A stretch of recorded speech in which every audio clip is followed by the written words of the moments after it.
प्रफुल्ल चंद्र रे का जन्म 2 अगस्त 1861 में जैसोर जिले के ररौली गांव में हुआ था, जो अब बांग्लादेश में है। उनके माता पिता हरीश चंद्र रे और भुवन मोहिनी देवी उच्च शिक्षा को महत्व देते थे। उन्होंने अपने घर में एक पुस्तकालय भी बना रखा था। बंगाल के कई सांस्कृतिक और बौद्धिक विद्वान हरीश चंद्र रे के मित्र थे। प्रफुल्ल रे की शिक्षा उनके पिता द्वारा उनके गांव में स्थापित स्कूल में शुरू हुई। उनकी बचपन से ही अध्ययन में बड़ी रुचि थी। पाठ्य पुस्तकों के अलावा वे इतिहास और भूगोल जैसे विषयों में भी रुचि रखते थे। अपने बच्चों को उचित शिक्षा दिलवाने के लिए 1870 में हरीश चंद्र रे स्थायी रूप से कलकत्ता चले गए। 1871 में प्रफुल्ल रे और उनके बड़े भाई नलिनीकांत को डेविड हेयर द्वारा स्थापित हेयर स्कूल में भर्ती कराया गया। 1874 में प्रफुल्ल रे ने भारतवर्षीय ब्रह्म समाज के संस्थापक केशव चंद्र सेन द्वारा स्थापित एल्बर्ट स्कूल में प्रवेश लिया।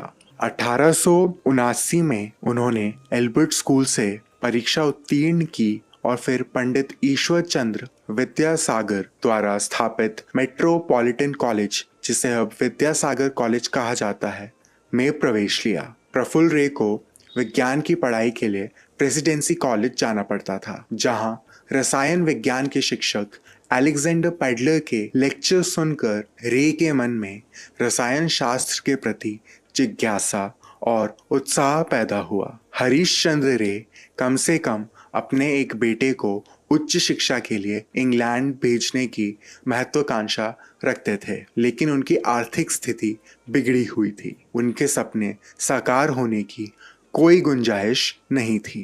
पर प्रफुल्ल रे ने अपनी लगन एवं मेहनत से 1882 में गिलक्रिस्ट छात्रवृत्ति की प्रतियोगिता जीती और ब्रिटेन में अध्ययन करने चले गए। प्रफुल्ल चंद्र रे को एडिनबरा विश्वविद्यालय में अध्ययन करना था, जो विज्ञान की पढ़ाई के लिए मशहूर था।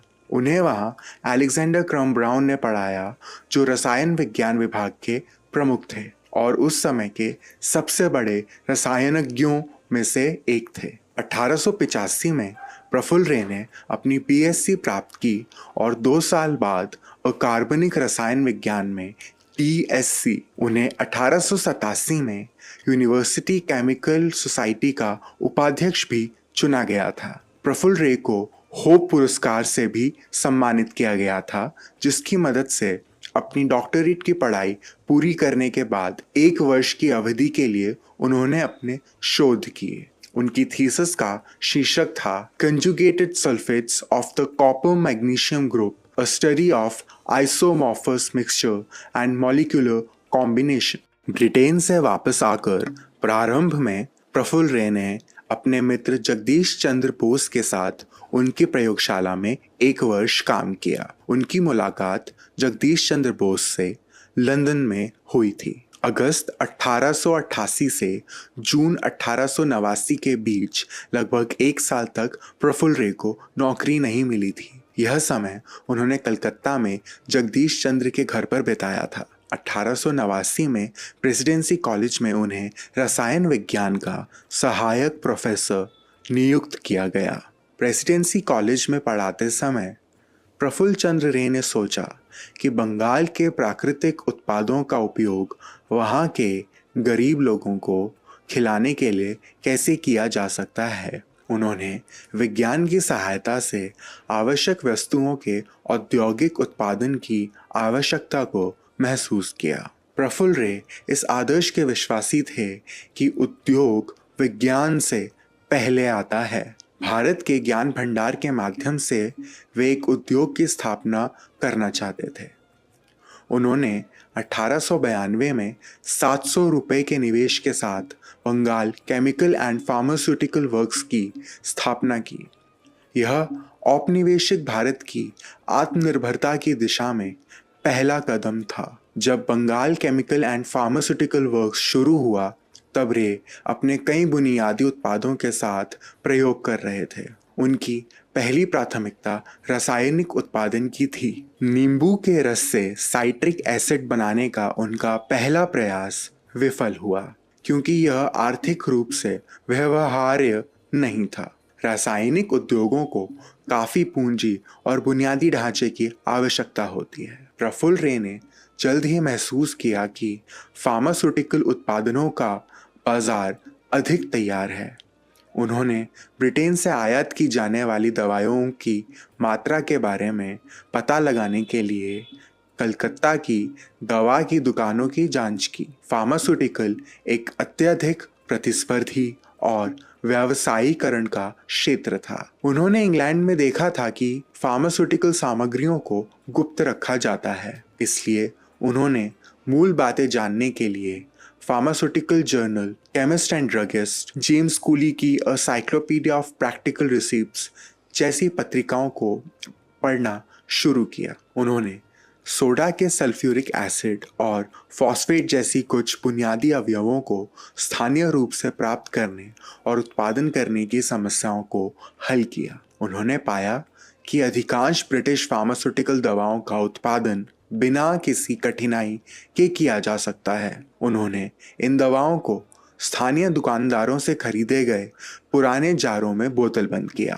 ग्राहकों ने धीरे धीरे उनके उत्पादों को स्वीकार किया।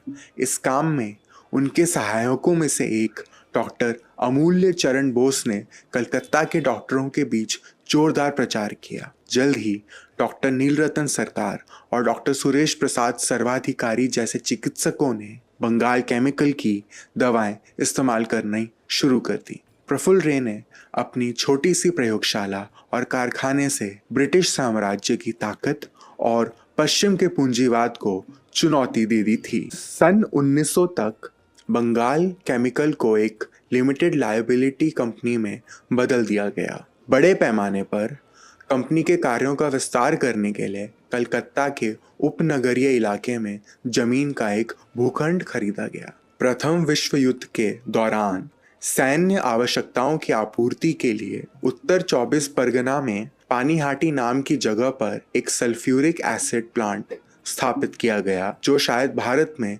अपनी तरह का सबसे बड़ा था। 1920 में कंपनी ने एक और कारखाना स्थापित करने के लिए पानीहाटी में लगभग 45 एकड़ जमीन का अधिग्रहण किया। 1930 के दशक तक Bengal Chemical and Pharmaceutical Works में 2000 श्रमिक काम कर रहे थे और कंपनी की शुद्ध संपत्ति 50 लाख रुपए थी। द्वितीय विश्व युद्ध प्रफुल्ल रे और बंगाल केमिकल्स के लिए नए अवसर लेकर आया। सैनिकों के लिए आवश्यक दवाओं की मांग बढ़ गई थी। 1942 में 2 उत्पादन इकाइयों को लाहौर स्थानांतरित कर दिया गया। प्रफुल्ल रे ने Acharya Prafulla Chandra cotton mills, Bengal salt manufacturing company, Bengal potteries, Bengal enamel works, Bengal steam navigation, Bengal paper, Bengal canning and condiment, national tanneries, Chakravarti Chatterjee and company limited और भारतीय स्केल्स एंड इंजीनियरिंग जैसे नए उद्योगों की भी स्थापना की। 16 जून 1944 को प्रफुल्ल रे की मृत्यु के बाद बंगाल केमिकल्स ने अनिश्चितता के दौर में प्रवेश किया, जो देश के विभाजन से और खराब हो गया। कंपनी ने दवाओं का उत्पादन जारी रखा, जिसमें क्लोरोक्वीन से लेकर नैप्थेलिन बॉल्स और फिनाइल एक्स तक सब कुछ तैयार किया जाता था। लेकिन गड़बड़ होती आर्थिक स्थिति के कारण 1980 में Bengal Chemical and Pharmaceutical Works का राष्ट्रीयकरण कर दिया गया। प्रफुल्ल चंद्र रे एक जन्मजात देशभक्त थे। कलकत्ता के प्रेसिडेंसी कॉलेज में प्रोफेसर के रूप में अपनी नौकरी के कारण प्रफुल्ल रे शायद ही कभी राष्ट्रवादी आंदोलन में सीधे भाग लेते थे, लेकिन वे जानते थे कि राजनीतिक स्वतंत्रता के बिना भारत की आर्थिक प्रगति असंभव है। 1924 में असहयोग आंदोलन के दौरान प्रफुल्ल रे ने घोषणा की, विज्ञान प्रतीक्षा कर सकता है लेकिन स्वराज नहीं कर सकता। 1885 में उन्होंने एडिनबरा विश्वविद्यालय में Lord Rector Sir Stafford North द्वारा घोषित एक निबंध प्रतियोगिता में भाग लिया था। इस प्रतियोगिता में विषय था विद्रोह से पहले और बाद का भारत। उनका निबंध भारत में ब्रिटिश शासन के प्रति बहुत आलोचनात्मक था। हालांकि उनका निबंध सबसे अच्छा नहीं माना गया, पर परीक्षकों ने प्रफुल्ल रे के लेख को सर्वोत्तम के निकटतम के रूप में स्वीकार किया। उनके लेख को विश्वविद्यालय के प्राचार्य सर विलियम मुई से अपार प्रशंसा भी मिली थी। अंग्रेजों द्वारा भारत में किए जा रहे अत्याचारों के बारे में जागरूकता फैलाने के लिए प्रफुल्ल रे ने निडर होकर अपनी निबंध की प्रतियां वितरित की। स्कॉटिश अखबार द स्कॉट्समैन ने निबंध पर टिप्पणी की। इस लेख में भारत के संदर्भ में अत्यंत ध्यान देने योग्य ऐसी जानकारी है जो कहीं और नहीं मिलेगी। प्रफुल्ल रे की सभी राजनीतिक आंदोलनों के प्रति सहानुभूति थी, चाहे वह नरमपंथी हो, चरमपंथी हो या असहयोग आंदोलन से जुड़े हों। महात्मा गांधी और सुभाष चंद्र बोस दोनों के लिए उनका स्नेह उनके लेखन के माध्यम से अच्छी तरह से स्थापित है। 1900 के दशक की शुरुआत में बंगाल के लगभग सभी प्रमुख क्रांतिकारियों का प्रफुल्ल रे या बंगाल केमिकल्स के साथ कोई ना कोई जुड़ाव था।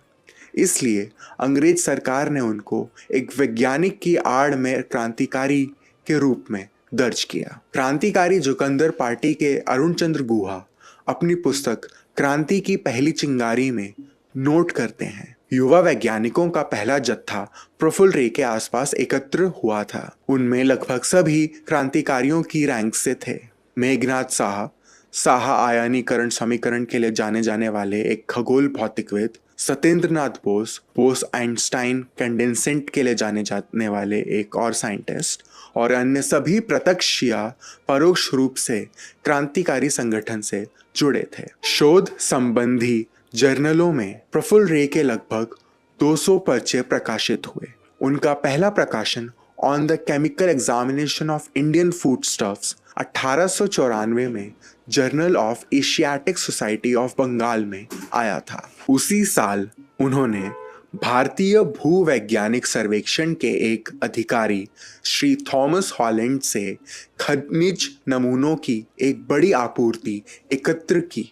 इस प्रयास में उन्होंने मर्क्यूरस नाइट्राइट की खोज की। इस काम की रिपोर्ट दिसंबर 1895 में एशियाटिक सोसाइटी की बैठक में पढ़ी गई और 1896 में इसकी पत्रिका में प्रकाशित हुई। 1902 में उन्होंने ए हिस्ट्री ऑफ हिंदू केमिस्ट्री का पहला खंड प्रकाशित किया और दूसरा खंड 1909 में। यह कार्य प्राचीन संस्कृत पांडुलिपियों और शास्त्रों के माध्यम से कई वर्षों की खोज का परिणाम था। यह किताबें विश्व विख्यात हुईं और इनके माध्यम से दुनिया प्राचीन भारत के विशाल रसायन ज्ञान से पहली बार परिचित हुई। प्रफुल्ल रे 1910 में बंगाल एशियाटिक सोसाइटी के फेलो बन गए। सन 1911 में अंग्रेज सरकार ने उनको CIE की उपाधि दी थी तथा कुछ वर्ष बाद नाइट बनाकर सर का खिताब भी दिया। प्रफुल्ल चंद्र रे ने भारत में वैज्ञानिक संस्थानों की बेहतरी के लिए अथक प्रयास किया। Indian institute of chemical biology के प्रारंभिक वर्षों में प्रफुल्ल रे द्वारा 5,000 रुपए का अनुदान एक महत्वपूर्ण समर्थन के रूप में आया। उनके द्वारा स्थापित इंडियन केमिकल सोसाइटी को छोड़कर 1925 में अखिल भारतीय स्तर की कोई भी वैज्ञानिक संस्था नहीं थी जहां भारतीय वैज्ञानिक अपने शोध कार्य को प्रकाशित कर सके। 1920 में भारतीय विज्ञान कांग्रेस की 7वीं वार्षिक बैठक में अपने अध्यक्षीय भाषण में प्रफुल्ल चंद्र रे ने भारत में अध्ययन की व्यवस्था पर एक स्पष्ट संदर्भ दिया, जिसमें एक मुद्दा भारतीयों को औपनिवेशिक सरकार द्वारा वैज्ञानिक सर्वेक्षणों से बाहर रखने का था। एक उद्योगपति होने के बावजूद प्रफुल्ल रे ने एक तपस्वी जीवन व्यतीत किया।